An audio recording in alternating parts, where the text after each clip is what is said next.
falling in love with Jesus. And it's about talking about the price Jesus paid for loving us. Ano-ano po ba ang kinakailangang mangyari, maranasan, at pasanin ng Panginoon para tayo mahalin?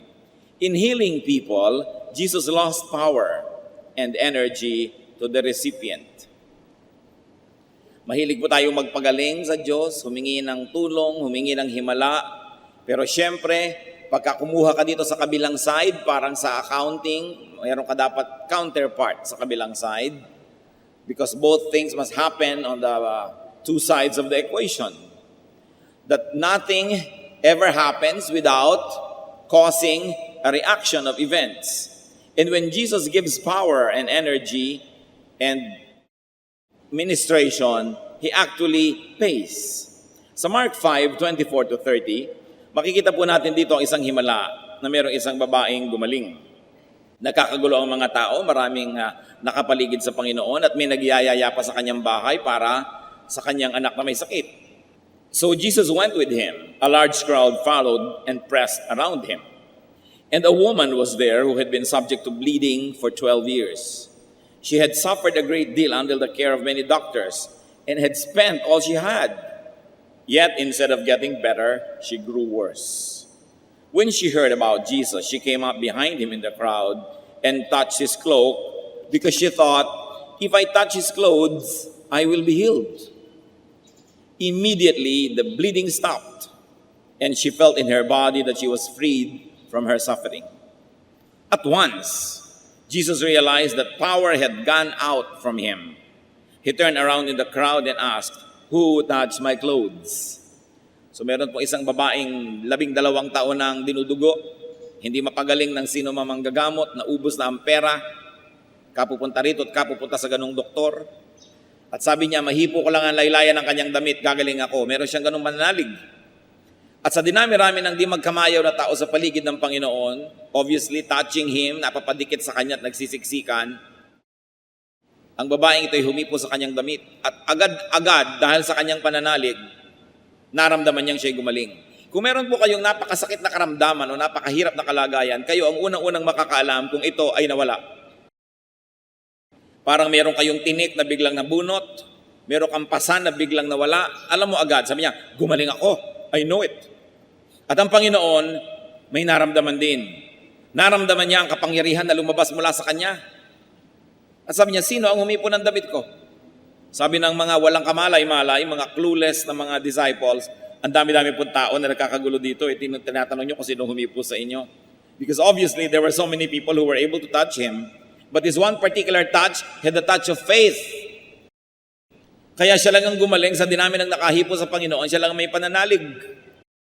Kaya sino man ang umaattend ng church, maraming nakikinig pero napagpapala ba? Gumagaling ba? Yung may pananalig lamang, hindi lang lahat ng nakakahipo ang gagaling. Pero ang mahalagang tingnan dito, that Jesus lost energy to the recipient. At naramdaman niya yon. Hindi basta libre-libre lang ipinapamigay niya na baliwala, iniinda at nararamdaman ng Panginoon.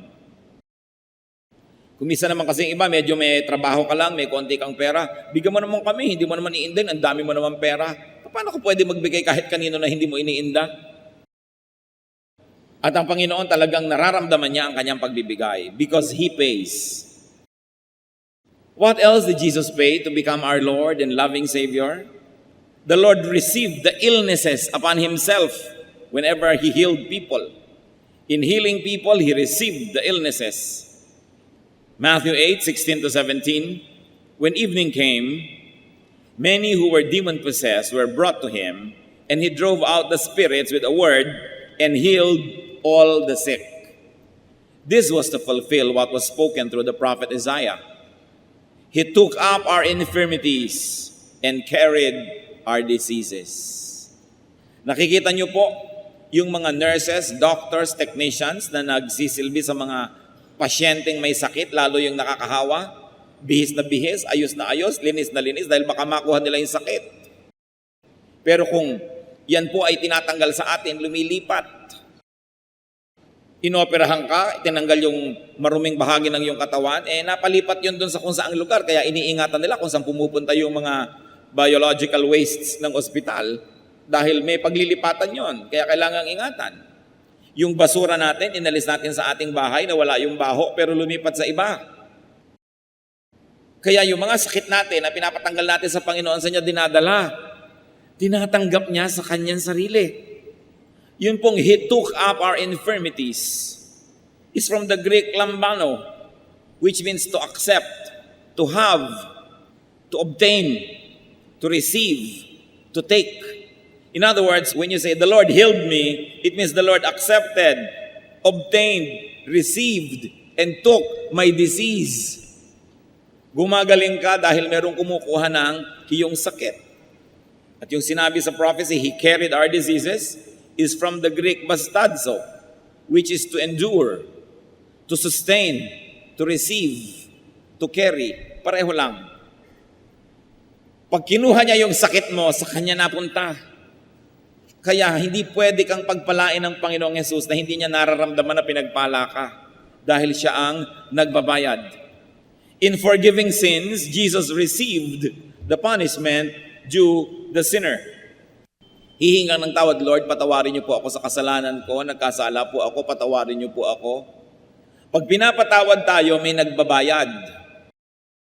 Pag may utang na pinapatawad dahil may nagbayad, hindi pwedeng walang nagbayad. At tuwing humihingi tayo ng tawad para sa ating kasalanan, si Jesus ang ating pinagbabayad. Mga kapatid, kung minsan siguro, sobrang na tayo nasanay sa kabutihan ng Diyos. Lord, pagka magko-confess sa gabi bago matulog, marami po akong kasalanan, tulad din po ng kahapon. Sorry, thank you po, good night. Ganon na lang ba kagaan ang paghingi ng tawad? Kung atin pong laging naaalala na pag humihingi tayo ng tawad, may nagbabayad at ang Panginoon yun. Whenever you ask to be cleansed, linisin niyo po ako, Panginoon. You are asking Jesus to shed His blood to cleanse you. Cleansing, salvation is free, but it is not cheap because Jesus pays. Isaiah 53 verses 5 to 6, referring to the Lord, but He was pierced for our transgressions. He was crushed for our iniquities. The punishment that brought us peace was upon Him, and by His wounds we are healed. We all like sheep have gone astray. Each of us has turned to his own way, and the Lord has laid on Him the iniquity of us all. Bakit siya sinugatan? Dahil sa ating mga kasalanan. Bakit siya dinurog? Dahil sa ating mga karumihan. Bakit siya pinarusahan? Ba't tayo nagkaroon ng kapayapaan? Dahil lahat ng gulo natin itinambak sa Kanya at ibinigay sa Kanya. At bakit nawala ang ating mga sugat? Sapagkat inilipat sa Kanya. Sabi lahat tayo para mga tupang naligaw. Alam niyo po ang mga tupa, napakadaling maligaw. Kahit araw-araw doon dumadaan sa landas na yon, konting lito lang, nalito na, lumiko na sa iba, nahulog na sa bangin. Kaya ang ginagamit na paghahalin tulad sa mga mananampalataya ay tupa. Kasi ang tupa ang daling maligaw. Tulad natin, sa niya ang dali-dali nating maligaw at ibinunton sa Kanya ang lahat ng parusa para sa ating mga kasalanan. Kaya ang sabi sa 1 Peter 2:24, echoing Isaiah, He Himself bore our sins in His body on the tree, meaning the cross, so that we might die to sins and live for righteousness. By His wounds, you have been healed. Nagkaroon ka ng buhay kasi may namatay. Napatawad ka kasi may nagbayad. May lamb, kaya merong forgiveness. Kaya ang tawag sa Panginoon din, Lamb of God. Alam niyo po, sa old tradition of Israel, sa kanilang mga tradisyon ng pag-aalay ng mga hayop, hahawak sila sa ulo ng hayop at sa isang seremonya ay waring inililipat doon sa hayop ang kanilang mga kasalanan. At pagkatapos ang hayop na ito ay papatayin, ititigis ang kanyang dugo at ibubuhos doon sa altar. At dahil mayroong hayop na kumuha ng kanilang kasalanan at itinigis ang kanyang dugo, pambayad sa kasalanan na yon, ceremonially napapatawad yung kasalanan ng mga mananampalataya na nagbibigay ng offering. Ito po yung old offering tradition of Israel. But of course, this was only a hint, a clue of the offering that the true Lamb of God, Jesus, was going to pay. So sa kamatayan ni Jesus, lumilipat sa Kanya ang ating kasalanan, kaya Siya namatay. Hindi naman nakakapagpatawad ng kasalanan yung patuloy kang mag-offer ng mga hayop. Kung hindi mo yun ikinokonekta sa pananalig doon sa darating na Kristo na magiging tunay na kabayaran sa mga kasalanan. So even the offering of blood sacrifices don't mean anything if it is not connected in faith through the blood of Jesus. Kaya lahat po ng ating sacrifices, kung walang kinalaman din kay Jesus, baliwala. Pero ang mahalaga nating tandaan, may nagbayad. May Barabas kasi may Jesus. Ano po ang nangyari noong ang Panginoong Hesus ay nilitis ni Pontius Pilate? Wala siyang makitang kasalanan. Sa niya, wala akong makitang kasalanan dito. Meanwhile, heto si Barabas, sabi niya, alam na alam ko makasalanan. Pumili kayo kung sino sa kanila ang palalayain ko.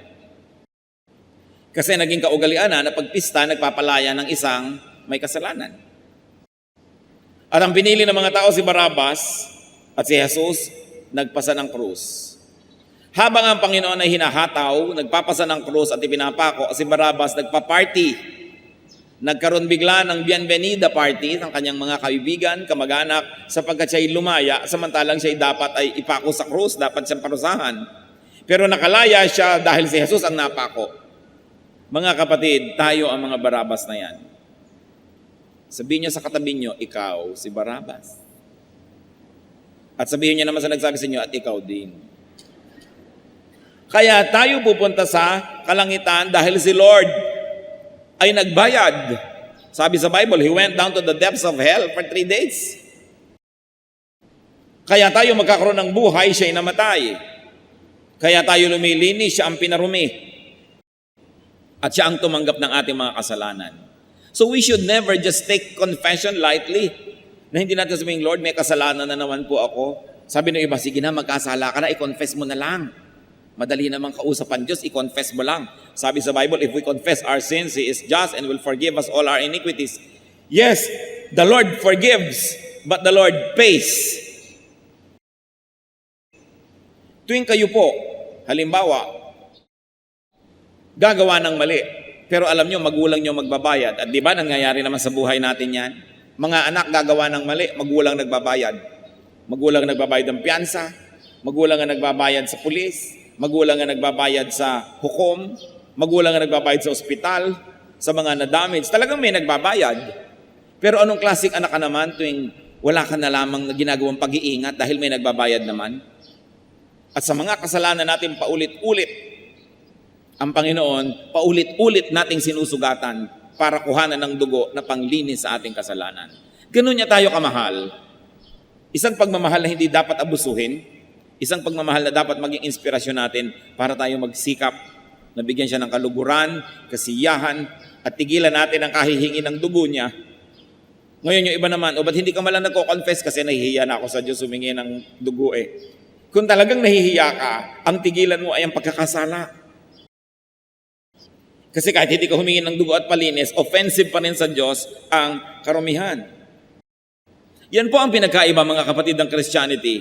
That's why we do not apologize to say that this is the real one, the genuine one. Because in Christianity, Christ pays. In all other religions, you pay. Humanap kayo ng ibang religion na hindi salvation through faith in Jesus. Siguradong yung tao ang Savior niya. Kailangan siya magsakripisyo, kailangan siya magbayad, kailangan siya magbiyahe patungo sa malayo to earn points, kailangan siyang gumawa nito at gumawa noon, magpahirap sa sarili dahil siya ang nagbabayad sa kanyang kasalanan. Pero kaya ba nating bayaran? Ano man ang gawin natin sakripisyo? Hindi. Jesus paid for our sins. This is a very, very cornerstone and uniqueness of Christianity. That in Christianity, our God pays for our sins. In all other religions, you never stop making sacrifices to try to pay for your sin and to please your God. And if it is God who is your judge, who will pay for your sin, and He is the judge, who can condemn you? Kaya sinasabi sa Bible, there is now no more condemnation for those who are in Jesus. Pag namatay ka, siguradong automatic, you're going to paradise. Wala nang hukuman, wala nang magsasakdal. Paano ka isasakdal? Ang hukom, yung Savior mo. Saan ka nakakita ng hukom na matapos kang i-declare guilty, I find this accused guilty. Pak! Pagkatapos hinubad niya ang kanyang robe bilang judge, at siya ang naupo sa silya elektrika para sa'yo, siya ang tumanggap ng lethal injection para sa'yo, siya ang nag-serve ng 30 years in prison para sa'yo, pero dineclare kanyang guilty dahil siya ay just. Hindi niya pwedeng sabihin yung tama ay mali, yung mali ay mali. Hindi niya pwedeng sabihin yung mali ay tama. Yung mali, mali. So we are all declared sinful, but Jesus paid for our sins. God, who is our Savior, is also our judge. Yun lang mga kapatid, dapat na sapat na para tayo masecure lagi. Hindi bagay sa mga Christian yung insecure. Nai-insecure ka doon sa isang mahusay-husay na tao. Hindi bagay yan. Hindi bagay yung nai-insecure ka sa ganito, sa ganyan, wala kang siguradong kakainin next month, nai-insecure ka. Kung yung eternity, yung kawalang hanggan, yung forever and ever, isinecure ng Panginoon, hindi pa kaya tayo isecure bukas, ngayon, next week, next month? At kung si Jesus ay mamamatay para sa ating kasalanan, ililipat sa kanyang ating mga sugat, tatanggapin ang mga palo na para sa atin, ang mga pako na dapat ilubog sa ating katawan ay sa kanyang katawan ilubog, hindi pa kaya tayo bigyan ng makakain? Hindi pa kaya niya tayo bigyan ng shelter? Hindi pa kaya niya tayo bigyan ng konti nating kailangan dito sa mundo? Never be insecure. The love of Jesus is enough to make you smile all the days of your life, no matter what happens.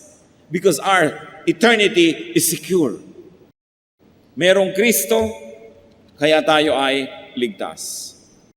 Ano pa po ang mga sacrifices ni Lord sa atin? In giving happiness and joy, Jesus carried our sorrows. Isaiah 53 verse 4. Surely, He took up our infirmities and carried our sorrows. Yet we considered Him stricken by God, smitten by Him, and afflicted. Sa pagpapasaya sa atin ng Panginoon, siya ang nagdala ng lungkot. Ganyan-ganyan po yung mga counselee. Darating sa counselor, lamu-lamukot ang muka. Madilim ang muka. Mabigat ang puso. Matapos magbuhos ng kanyang mga sama ng loob, maipanalangin at mabigyan ng makadiyos na payo, lalabas sa counseling room, nakangiti na, maligaya. Kung hindi man kumpleto, nabawasan na yung dala niyang mabigat. At sa pangatlo, pang-apat na counseling, gumaan na siya. Alam niyo po kung ano nangyari? Pag alis niyo sa counselor, sa pastor na nagbigay sa inyo ng payo, siyang bumigat. Naalaman niya yung mga problema niyo, ininda niya yung mga suliranin ninyo, yung mga gulo niyo sa buhay, tinambak niyo lahat sa kanya. Siya ngayon na may dala-dala. Because the servants of Christ are little Christs. Kaya yung ginagawa ni Kristo, ginagawa din ng mga lingkod niya. Kaya yung mga iba gusto magpa-counsel, pagkatapos ng message, pwede po magpa-counsel. Anak, hindi mo alam ang sinasabi mo. Kaka-message lang natin, dahil ko pang nakipag-boxing sa 5 flash elorde. Pwede ba natin i-schedule yan so I can give you undivided attention? Ngayon ko na po kailangan. Napaka mga unreasonable kumisa ng mga anak ng Diyos. Pero sa doktor, nakikipag-appointment. Sa dentista, nakikipag-appointment. Sa dermatologist, nakikipag-appointment. Kahit 30 days later, nakapila sa kanyang liposuction. Pero pag magpapapayo sa mga lingkod ng Diyos, gusto ngayon na agad, ayaw pumila. At akala mo na gumaan na yung kanyang pakiramdam, hindi mo lang iniisip at ipanalangin yung counselor niya na gumaan siya dahil yung bigat nalipat doon. Yan po ang ministration ng mga anak ng Diyos. May sumaya dahil may lumungkot. Kaya ang tawag sa Panginoon sa Isaiah 53 verse 3, a man of sorrows. Paano ka naman sasaya kung talagang alam mo at diniinda mo ang suliranin ng mundo? Kaya dapat nating ipinapanalangin po ang ating mga counselors. Para kasi silang basurahan. Yung lahat ng basura mo, itatambak mo sa kanila, luminis ka't gumaan pero naiwan sa kanila. Anong gagawin nila? They have to be helped spiritually. Because that is difficult. What else did Jesus pay? In serving people, Jesus got tired. Ang Panginoon nga napagod. Tao pa. Mark 6:31, then because so many people were coming and going, that they did not even have a chance to eat, He said to them, come with me by yourselves to a quiet place and get some rest. Hindi na matapos-tapos ang miniministera ng mga tao. Sabi ng Panginoon sa kanyang disciples, magsara muna tayo. The doctor is out. Magpahinga muna tayong lahat sa isang tahimik na lugar. At alam ni Lord John. And people are comforted because someone takes their burdens. Kaya kita nyo, nakakita ng kapahingahan yung mga lumalapit sa kanila at ang napagod yung mga disciples. But we must here appreciate the ministry of Christians. That the disciples help the Lord serve the people. That the disciples help the Lord carry His cross. Sa Matthew 27:32, an interesting episode happened on the way to Golgotha. No ang Panginoon po ay nagpapasa ng krus, merong biglang nakatulong sa kanya ng pagpapasan. As they were going out, they met a man from Cyrene named Simon, and they forced him to carry the cross. Wala naman tao magbo-volunteer na buhatin yung krus ni Kristo eh. Wala naman taong talagang willing na tulungan si Kristo magbuhat. Kaya this man was forced. We should know that many servants, many helpers, and disciples of Christ were actually forced to help the Lord. Bihirang-bihira, and I'll be suspicious of people who really would like to become pastors. Yung talagang gustong-gusto maging pastor na gustong-gusto. Bakit? Siguro ang nakikita lang niya, yung lagi kang nakakaupo sa presidential table, lagi ka kumisang nare-regaluhan ng pinya, naaalala ka ng mga tao, iniimbita ka sa kanilang mga debut, sa birthdays, so gusto-gusto mo ngayon maging pastor kasi walang taong matino na iibigin niyang gusto niya magpasa ng krus. Kaya yung nagpapasa ng krus, yan ay mga pinilit pa ng Diyos. Mga kuminsan, pinagsara na ng ibang pinto para mag-serve na talaga dahil ayaw pa eh. O kaya takas ng takas katulad ni Jonah na nagbabagyo pa at kung ano-anong dilubyo ang nangyari para lang sumunod siya sa kagustuhan ng Diyos. Pero ang maganda nito, sa napilitan kayo't hindi, kung tayo ay kapwa lingkod ni Jesus, tayo'y tumutulong na gawin ang kanyang gawain, ito'y malaking bagay. Kahit si Jesus na nga siya, kinailangan pa na magkaroon ng isang taong katuwang, katulong sa kanyang gawain.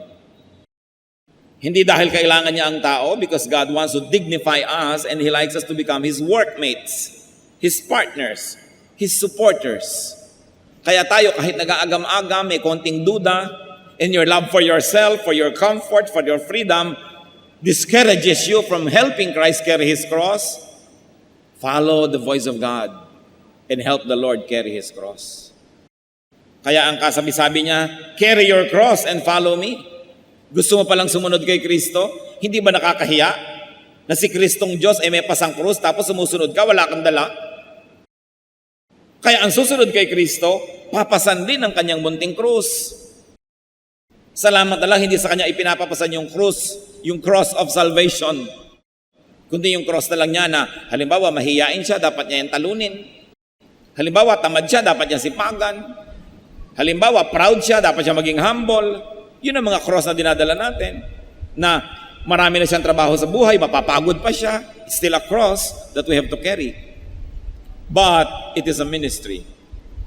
In identifying with people, Jesus lost His favored status. He lost His fellowship with the Father.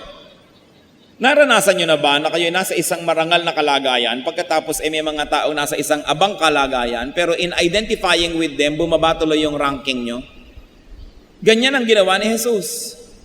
Kuminsan ikaw ay napaka-respectable person, very accomplished, pagkatapos ang mga kapatid mo, ang mga pinsan mo, ang lahat ng kamag-anak mo, basagulero, mga hampas lupa, pero in identifying with them, nababawasan ang iyong ningning, but you identify with them nevertheless, kasi kamag-anak mo.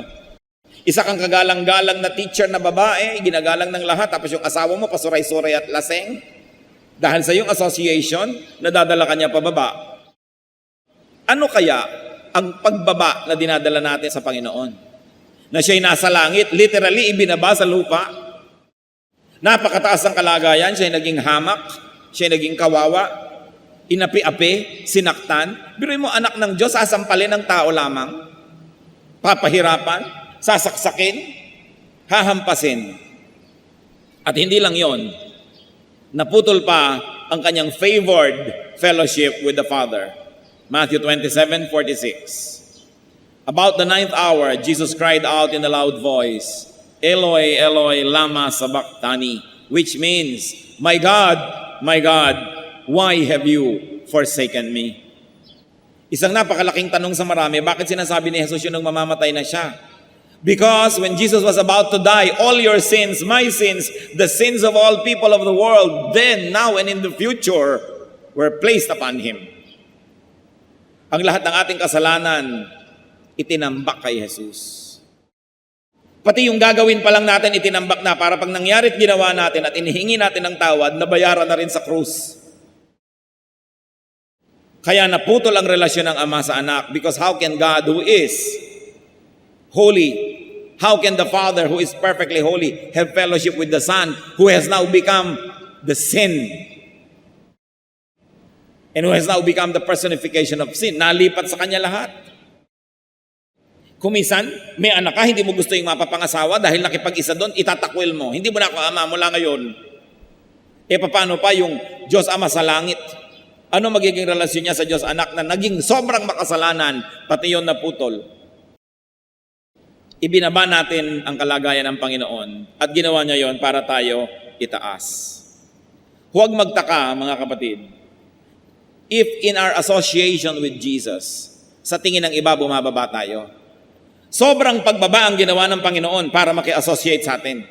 Huwag tayong manghinayang kung sa tingin lang ng ibang tao dyan, bumababa tayo dahil kayo nagbabasa ngayon ng Bible, dahil ikaw ngayon ay naging born-again Christian, dahil ikaw ngayon ay naghahanap ng katotohanan. Sabi nila, ano nangyari sa'yo? Bakit iniwan mo ang ating dating relihiyon? Naligaw ka na ng landas, nababaliw ka na, nagbabible ka na. Kuminsan, itinatatuhan natin ang ating pagiging anak ng Diyos para huwag bumaba ang pagtingin ng iba sa atin. Pero ang pagbaba ng Panginoon, hindi sa pagtingin ng makasalanang tao, kundi sa pagtingin ng Diyos Ama, ginawa niya para sa atin. So you be identified with Jesus. If He was willing to be identified with you, all the more that we should be willing to be identified with Him. Ano sabi ng Panginoon sa Matthew 10:32-33? Whoever acknowledges me before men, I will also acknowledge before my Father in heaven. But whoever disowns me before men, I will disown before my Father in heaven. Pag ako ay pinagbapuri mo sa harap ng tao, ipagmamapuri kita sa harap ng Ama. Pero pag ikinahiya mo ko sa harap ng tao at itinatwa mong anak kita, itatatwa kita sa harap ng Ama sa araw ng paghuhukom. Ganun ang pagmamahal sa atin ng Diyos. Sobra. Christianity is a religion premised on love, on the love of God for people.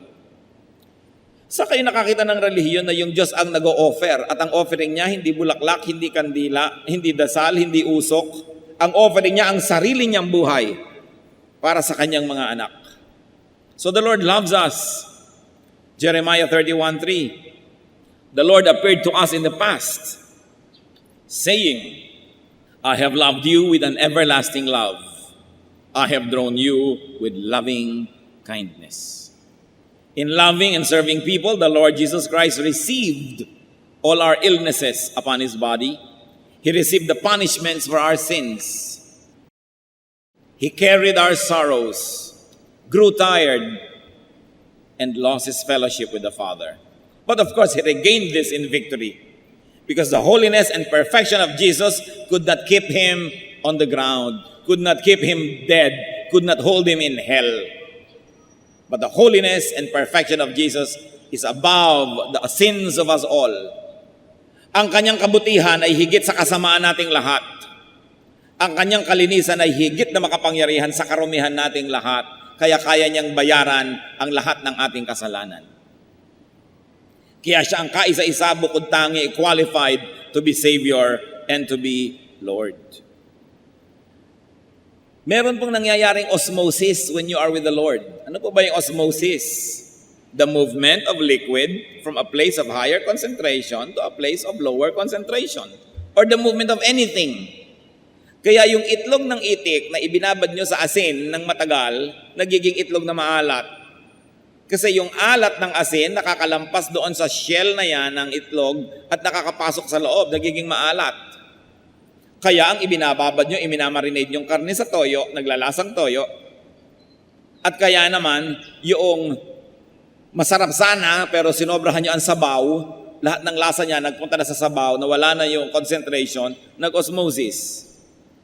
Pag tayo babad sa Panginoon, osmosis happens. Yung kapangyarihan niya, yung kanyang lasa, yung kanyang kagandahan lumilipat sa atin. At alam niyo nangyayari, lahat ng kasamaan natin at karumihan lumilipat sa kanya at binabayaran niya.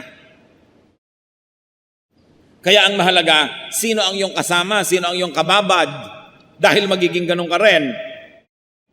Kung nakikibabad ka sa mga laging nagpupuyat, magiging puyat ka rin. Kung nakikihalubilo ka sa mga umiinom ng alak, magiging lasenggo ka rin.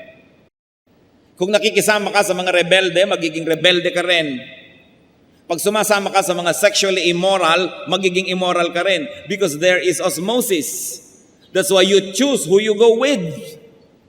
Pero syempre, marami namang gustong maglasing talaga, so sasama doon sa nagyayaya sa inuman.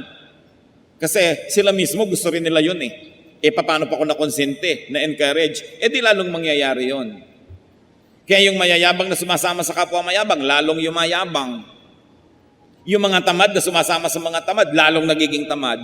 Anong mangyayari kung sumasama tayo sa mga makadiyos? Anong mangyayari kung makikiisa tayo sa Diyos mismo?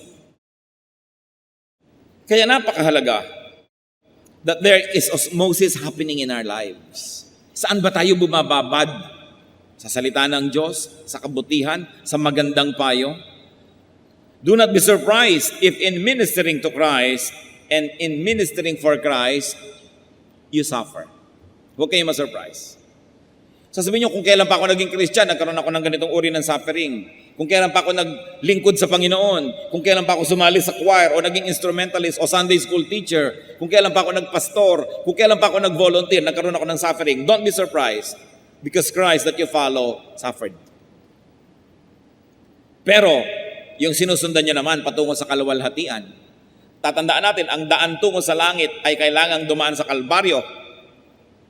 Sapagkat ang Panginoon na umakyat sa langit ay dumaan sa Kalbaryo at sa krus. At salamat na lang yung most of the suffering was done for us by Christ and we don't have to suffer anymore. Konti na lang ang natira sa atin, parang yung tumulong kay Jesus. Tumulong lang siyang magbuhat sandali, pero hindi naman siyang ipinako. Kaya mga kapatid, maghanap-hanap naman tayo ng mabubuhat.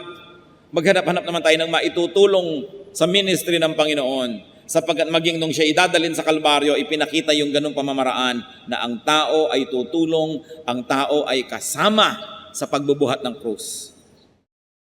Lalo tayong mga mananampalataya. Huwag kayong magulat kung may mga trial.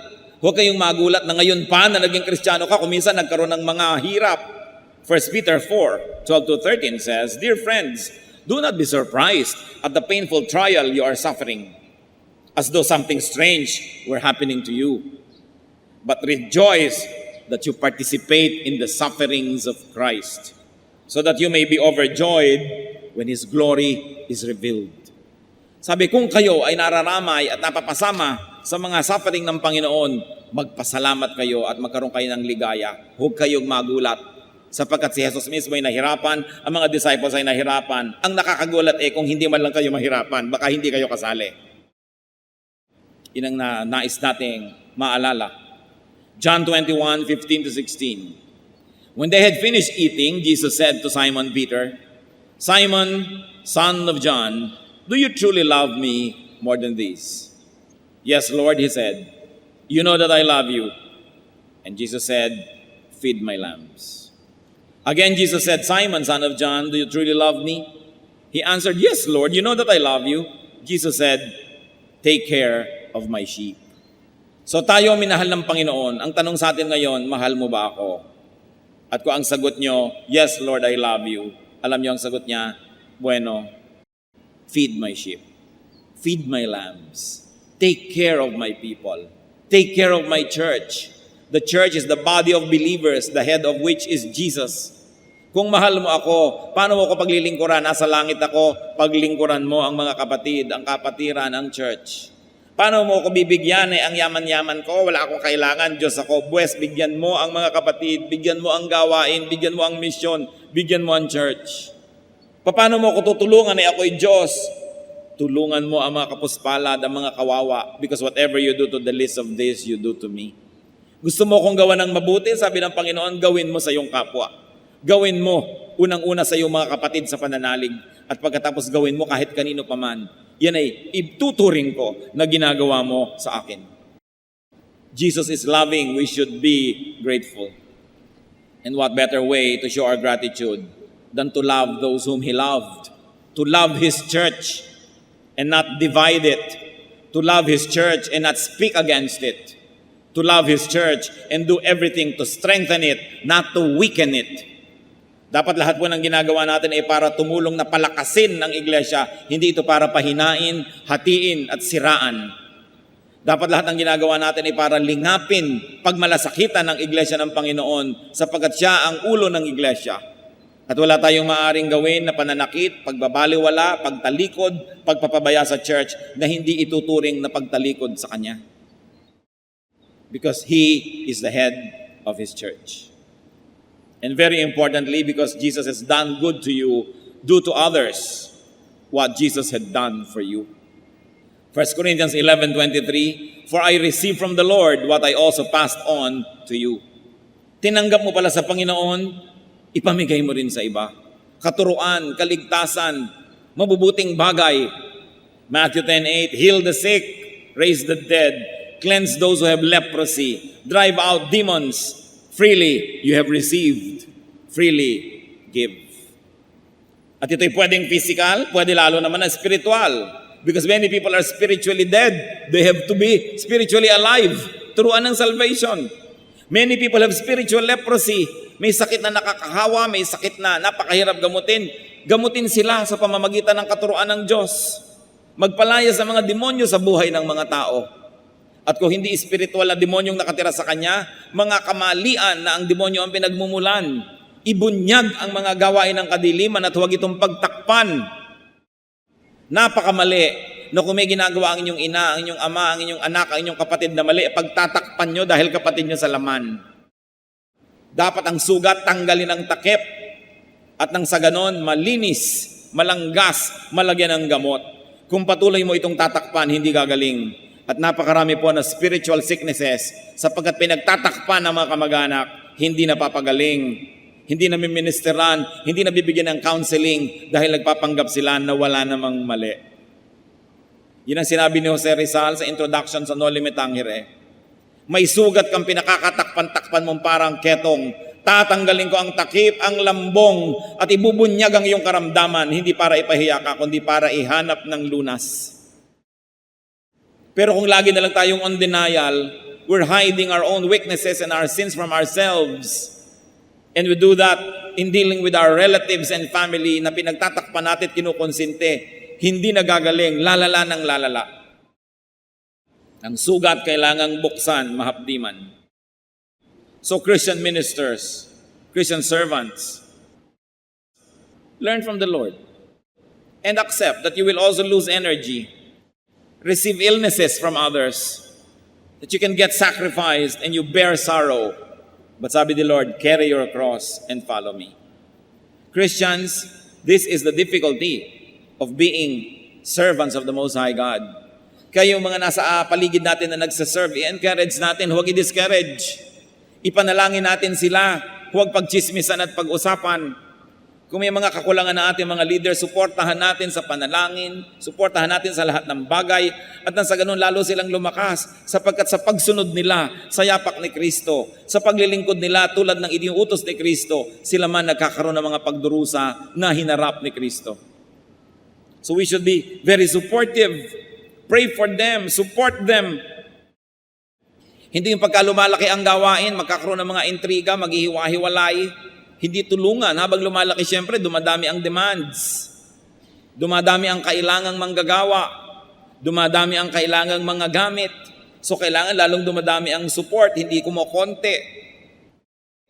Bakit nga po bang isang phenomenon na nakakalungkot dito sa ating bayan at sa iba man, pag lumalaki yung church, nagkakaroon ng mga division. Paano? Hindi na siyempre mababantayan lagi ng top leader ng every little corner. Ngayon may mga ambisyosong nasa mga little corner, magkuku, tatayo ng manghimagsikan, Meron naman siyempre maniniwala sa kanila dahil yun ang kasama nila araw-araw, hindi naman nakakasama yung top leader dahil imposible ka nang sumama sa lahat.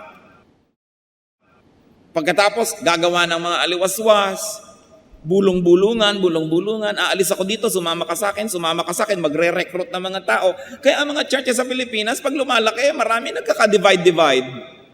Sa halip kasing tulungan ng mga lieutenants at mga generals, yung kanilang commander-in-chief, nagkuku. At yung ipinagkatiwala sa kanilang posisyon na makasama ng mga tao, ginagamit nila para pasikatin ang sarili nila, mamahal sila ng mga tao para sumama sa kanilang mga kabuktutan. That's why it is important to respect the chain of command, those who are in authority. Pag meron pong nakakataas sa inyo na hindi na siya susunod sa mas nakakataas sa kanya, hindi na siya dapat sundin. Kasi ang tawag doon, coup. Ang sabi ni Lord, respect those who are in authority. So we should never support such kind of efforts. Lalo sa church. Kasi kung minsan sa mga gobyerno, hindi mo na alam kung godly yung leadership. Alam nga namang si Hitler yung leader, sasabihin mo pa, respect those who are in authority. Pag hindi na makadiyos, huwag mong sundin. Dahil pag si Satanas na ang sinusunod, hindi na dapat yung sundin. So it is important for us to realize the sacrifices also of those who obey the Lord. Ang ating mga choir leader, ang ating mga Sunday school teacher, sa kanilang nananahimik na buhay, pumayag sila magpasandi ng krus na yon, huwag nating dagdagan. Huwag na tayo yung maging pasanin. Maging supportive tayo. It is important to pray for those who follow Jesus. You know, pati ang mga babae po, very supportive sa Panginoon. Nung siya naglalakbay sa Galilee, sabi sa Mark 15:41, in Galilee, these women had followed him, meaning the Lord, and cared for his needs. So si Lord, kahit nung nandito sa lupa, nakakapaghimalaan, pero tinatanggap niya yung tulong ng mga naniniwala. Kaya dapat din tayong tumanggap ng tulong at dapat tayong magbigay ng tulong. But remember, if you're going to a counselor, pray for him or her. And after you have been counseled, continue to pray for the counselor kasi inilipat mo sa kanya yung bigat. Huwag naman tayong para maging bata at isip bata na kung may problema ka, sarili mo na lang ang iniisip mo, hindi mo na iniisip yung counselor. Na baka nga may problema rin yun sa oras na ito dahil tao rin yung katulad mo. Na marunong din tayong magpasintabi, magpa-schedule, magkaroon ng kagandahang asal. Hindi ko need tayo para tayong isang batang nag-iiyak at naggugugulong sa lupa na ang gusto mo unahin ka ng lahat na pansinin. Kailangan, suportahan din natin yung mga sumusuporta sa atin.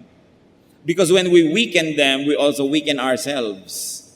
When you are not supportive of your church will be weak, your church cannot serve you. So in the end, you lose. Pero ano po ang sentro ng ating pinag-uusapan ngayon? Jesus paid a very dear price to love us. We should be willing to pay the price to love Him in return. Aming Diyos, kami po ay naghahanap pa ng mga personal na application sa aming napag-aralan. Ituro niyo po sa amin kung ano ang mga dapat namin gawin dahil mahal niyo kami. Maging mapagmahal din kami sa aming kapwa. Maging matulungin. Turuan niyo kami, Panginoon, na igalang, mahalin at suportahan ang mga nangunguna sa amin. Nakapwa-tao lang naman namin sila at hindi sila katulad mo na Diyos. Kaya turuan mo kami, Panginoon, na sila ay lalo pang suportahan, to empower them, to pray for them, so that they may be able to do the duties that you have given them, not only with strength and power, but also with joy. At kami naman, Panginoon, ituro mo to carry our little crosses. Maiksi lang naman, Panginoon, ang paglalakbay patungo sa Golgotha at lalong maiksi naman yung panahon na ginugol nyo, O Lord Jesus Christ, sa krus. Alam namin, Panginoon, ang naghihintay sa amin is a glorious eternity. Teach us to go through the momentary troubles and difficulties and not dishonor your name in the process. Teach us, O God. Mga kapatid, magbulay-bulay tayo at hingin natin sa Panginoon ang iba pa mga personal na application ng mga pinag-aralan natin ngayon. Today, when you hear His words, do not harden your hearts as in the rebellion, but allow the Lord and allow the word of the Lord to pierce your heart, to minister to you, to give you comfort if that's what you need, and to afflict you if that's what you need. Let us be alone with the Lord, ponder His love, Huwag nating magaanin ang kasalanan kung nakahihingi tayo ng tawad. Sapagkat tuwing hihingi tayo ng tawad, si Jesus ay pinagbabayad natin. Kung meron dito ang kasalanan paulit-ulit, pabalik-balik, hindi na iniinda, hindi na tayo nandidiri sa kasalanan, hindi na tayo nasasaktan, humingi tayo ng isang bagong puso sa Panginoon. Na mandiri tayo sa kasalanan, iwasan natin ito at huwag tayong masanay sapagkat tuwing hinihingi natin ang tawad, sinasaktan natin si Jesus. Be alone with Jesus. He loves us.